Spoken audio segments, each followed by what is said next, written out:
ત્યાર પછી રાજા પરીક્ષિત એક કશ્યપ મહારાજનું ચરિત્ર પૂછે છે અને આગળ કરદમ મહારાજ અને દેવહૂતિ એની કથાનું વર્ણન કરતા રાજા પરીક્ષિતને કહે કે ખૂબ જ સુંદર અને સુખી દાંપત્ય જીવન,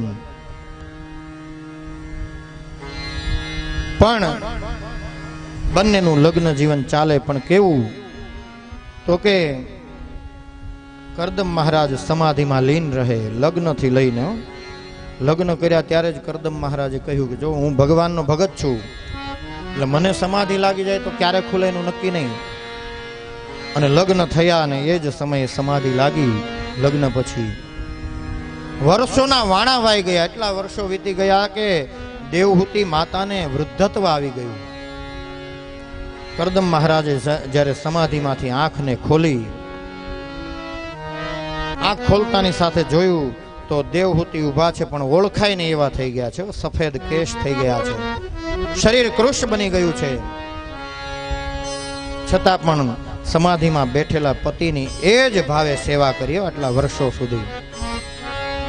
હવે પોતાના તપના બળે કરી અને પાછું નવ યૌવન પ્રાપ્ત કરાયું. અને હવે ભગવાન કરદમે કહ્યું કે હવે આપણે સંસાર માણીશું.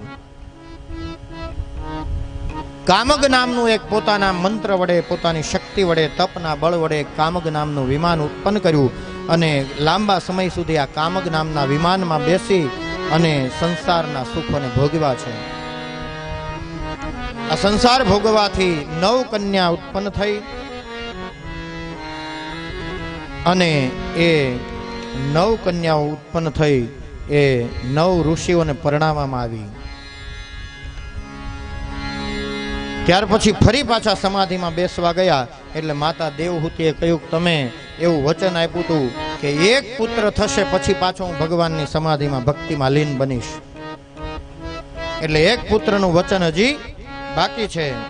ફરી પાછા સંસાર માણ્યો કરદમ મહારાજ અને દેવહૂતિજી, અને એને ત્યાં એક દિવ્ય સંતાનની પ્રાપ્તિ થઈ. એ સંતાન બીજું કોઈ નહીં પણ સ્વયં ભગવાન કપિલ રૂપમાં અવતરિત થયા. બોલીએ શ્રી કપિલ ભગવાન કી, બોલીએ શ્રી કપિલ ભગવાન કી, બોલીએ શ્રી કપિલ ભગવાન કી જય. એ ભગવાન કપિલ રૂપમાં પ્રગટ થયા. 9 કન્યાના લગ્નો થયા હતા. એમાં કલાદેવી જે છે એ મરીચી ઋષિ, અનસુયા છે એ અત્રિની સાથે પરણાવવામાં આવ્યા હતા.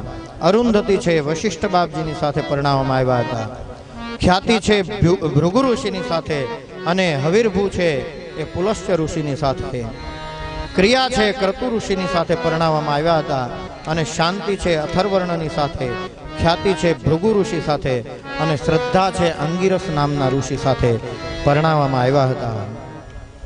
આમ 9 કન્યાઓના સુંદર મજાના ઋષિઓની સાથે લગ્ન કરવામાં આવ્યા હતા. કપિલ ભગવાને સાંખ્ય શાસ્ત્રનો ઉપદેશ માતા દેવહૂતિને આપ્યો. કપિલ ગીતાનું શ્રવણ કરાવ્યું અને અંતમાં દેવહૂતિ પણ ભક્તિમાં લીન થઈને ભગવદમય બન્યા છે.